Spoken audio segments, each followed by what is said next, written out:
Assalamualaikum warahmatullahi wabarakatuh. Perkenalkan, nama saya Helmi Zulkarnain dari kelas manajemen E dengan NIM 210211000215. Di video kali ini saya akan menjelaskan sedikit tentang perumusan masalah penelitian. Pengertian masalah. Secara sederhananya, masalah dapat didefinisikan sebagai kesenjangan antara yang seharusnya terjadi dan kenyataan yang ada, atau antara desain dengan desain tidak sesuai. Masalah, khususnya masalah yang berbentuk persoalan, adalah penyimpangan dari apa yang dikehendaki dan yang menjadi kenyataan. Yang ketiga, masalah adalah situasi penyimpangan atau gap yang terjadi yang dapat dilihat dari fenomena bisnis, hasil penelitian, atau aplikasi teori. Yang keempat, suatu masalah tidak harus menuntut atau menimbulkan suatu penelitian, tetapi penelitian dilakukan oleh karena adanya masalah. Jadi, seseorang akan melakukan penelitian harus menentukan terlebih dahulu apa masalahnya. Selanjutnya, sumber menemukan masalah. Pencarian masalah dapat dilakukan dari sumber-sumber masalah. Yang pertama, textbook. Yang kedua, laporan penelitian yang tidak dipublikasikan. Yang ketiga, proceeding. Yang keempat, tesis atau disertai. Yang kelima, jurnal. Yang keenam, pengamatan sepintas atau fakta di lapangan. Yang ketujuh, pengalaman pribadi. Yang kedelapan, pertemuan ilmiah seperti seminar, diskusi, lokakarya, dan sebagainya. Dan yang kesembilan, pernyataan pemegang otoritas. Dan yang kesepuluh, perasaan intuitif pribadi. Yang selanjutnya, menggali masalah. Yang pertama, fenomena bisnis. Fenomena bisnis atau manajemen seperti peningkatan atau penurunan penjualan, keluhan konsumen, efektivitas promosi, dan lain-lain. Masalah ini dapat ditemukan di perusahaan melalui observasi, laporan, berita di koran, jurnal, dan sebagainya. Yang selanjutnya, gap riset. Gap riset seperti ada variabel yang sama, tetap hasil penelitian menemukan temuan yang berbeda. Contoh, ada dua penelitian yang dengan hasil yang berbeda. Yang pertama, Zakiyah 2007 menemukan fakta bahwa kualitas layanan berpengaruh terhadap kepuasan. Yang kedua, Darmayanti 2006 yang menemukan fakta bahwa servis performance yang baik tidak selalu menghasilkan kepuasan nasabah. Yang selanjutnya, gap teori. Gap teori ini mengkaji teori dan membandingkan berbagai teori yang kemudian digugat dan menawarkan teori baru. Selanjutnya, pemilihan masalah. Setelah masalah-masalah diidentifikasi, belum menjadi jaminan bahwa semua masalah tersebut layak dan sesuai untuk diteliti, sehingga perlu dipilih salah satu atau beberapa masalah yang paling baik dan layak untuk diteliti. Pertimbangan pemilihan masalah ini dapat dilakukan dengan dua arah. Yang pertama, dari arah masalahnya. Pertimbangan kelayakan berdasarkan arah masalah atau sudut objektif atau nilai penelitiannya, apakah penelitian memberikan sumbangan kepada pengembangan dan penerapan iptek atau pemecahan masalah praktis. Yang kedua, dari arah penelitinya. Pertimbangan berdasarkan kelayakan dan kesesuaian penelitinya menyangkut kelayakan biaya, waktu, sarana, dan kemampuan keilmuan. Selanjutnya, perumusan masalah. Masalah perlu dirumuskan dengan tujuan agar permasalahan jelas dan tidak menimbulkan keraguan-raguan atau tafsir yang berbeda-beda, sebab masalah tersebut nantinya akan digunakan sebagai dasar. Yang pertama, pengajuan teori dan hipotesis. Yang kedua, pengumpulan data. Dan yang ketiga, pemilihan metode analisis. Dan yang keempat, penarikan kesimpulan. Perumusan masalah penelitian. Rumusan mengenai bagaimana sebuah masalah akan dipecahkan melalui sebuah penelitian ilmiah. Teknik perumusan masalah penelitian. Yang pertama, dirumuskan dalam bentuk kalimat pertanyaan. Yang kedua, singkat, jelas, dan padat. Dan yang ketiga, memberikan petunjuk dimungkinkannya pengumpulan data dan adanya metode pemecahan. Dan yang keempat, rumusan masalah sinkron dengan judul penelitian. Rumusan masalah penelitian yang baik. Yang pertama, mempunyai nilai dan kelayakan penelitian dari segi manfaat atau kontribusi. Yang kedua, visible atau dapat dipecahkan, di mana ada data dan metode pemecahannya.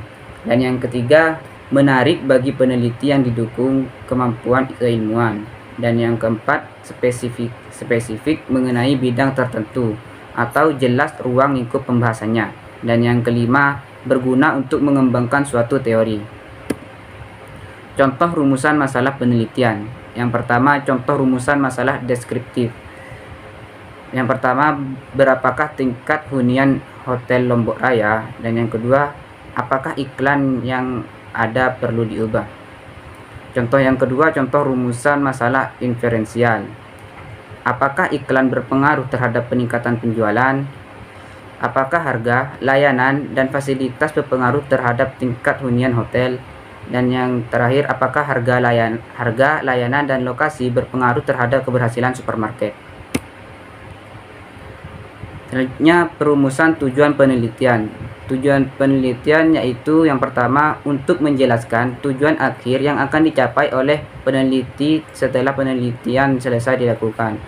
Yang kedua, untuk memberikan gambaran yang tegas tentang sasaran dan ruang lingkup penelitian. Selanjutnya, teknik merumuskan tujuan penelitian. Yang pertama, singkat dan spesifik, dan yang kedua, diarahkan untuk menjawab permasalahan yang telah dirumuskan. Selanjutnya, perumusan manfaat penelitian. Manfaat penelitian yaitu untuk menjelaskan manfaat atau kontribusi yang akan diperoleh dari hasil penelitian dan siapa pihak yang akan mendapat manfaat tersebut. Teknik merumuskan manfaat penelitian. Yang pertama, disebutkan secara detail siapa saja yang mendapat manfaat dan apa manfaat yang dapat diperoleh dari hasil penelitian. Yang kedua, manfaat dapat dikaitkan dengan orientasi penelitian, apakah mempunyai kontribusi pada pengembangan dan penerapan iptek, pengembangan kelembagaan atau organisasi, atau untuk pemecahan masalah-masalah praktis atau menunjang pembangunan dan sebagainya. Selanjutnya, pemilihan tema, topik, dan judul penelitian. Yang pertama, tema penelitian diperlukan untuk mengarahkan ruang lingkup dan bidang telaah yang akan dipelajari oleh peneliti atau berkaitan dengan bidang ilmu. Yang kedua, topik penelitian berkaitan dengan garis pembahasan atau bersifat spesifik. Selanjutnya, dasar pemilihan tema dan topik penelitian. Yang pertama, ada kemampuan untuk melaksanakan, seperti keilmuan, sumber daya, dan fisik. Yang kedua, data dapat diamati, termasuk tersedianya alat dan pengumpulan data. Yang ketiga, berkaitan dengan kebutuhan masyarakat, berkaitan dengan pemecahan masalah-masalah praktis. Selanjutnya, judul penelitian. Judul dirumuskan atau dibuat berdasarkan masalah-masalah yang akan diselidiki. Judul penelitian harus mampu memberikan gambaran umum atau gambaran keseluruhan masalah dan masalah-masalah yang akan diungkapkan. Nawawi 41. Selanjutnya, judul penelitian dimaksudkan untuk memperjelas dan mempertajam ruang lingkup dan bidang telaah dari tema dan topik penelitian. Selanjutnya, pertimbangan memilih judul.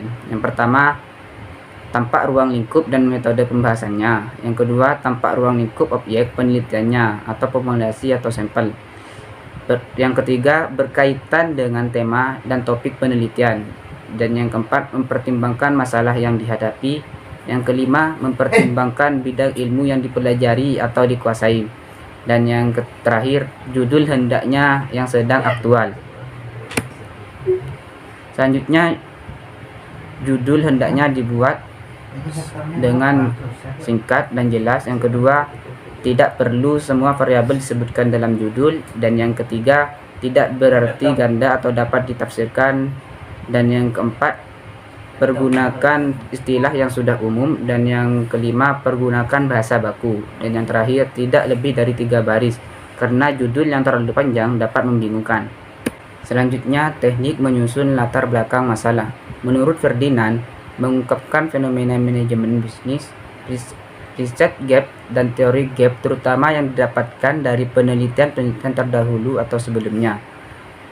Mengenal Ferdinand 2006 mengenalkan core research problem dan dikembangkan menjadi naskah yang merupakan sebuah outline dari roadmap penelitian. Selanjutnya Ferdinand 2006 menulis diawali atau dimulai dari sesuatu pemikiran yang luas. Makin lama makin menyempit pada bidang yang menarik yang perlu diteliti, dan di tempat itulah dirumuskan riset problemnya. Ferdinand 2006. Selanjutnya teknik menyusun latar belakang masalah. Ditjen Dikti menyebutkan mengemukakan hal-hal yang mendorong atau argumentasi pentingnya dilakukan penelitian. Ditjen Dikti 2006. Selanjutnya menguraikan proses dalam mengidentifikasi masalah penelitian. Munandir menyebutkan mengungkapkan pentingnya masalah tersebut diteliti. Munandir 2006. Mungkin cukup sekian yang dapat saya sampaikan, kurang lebihnya mohon maaf. Wassalamualaikum warahmatullahi wabarakatuh.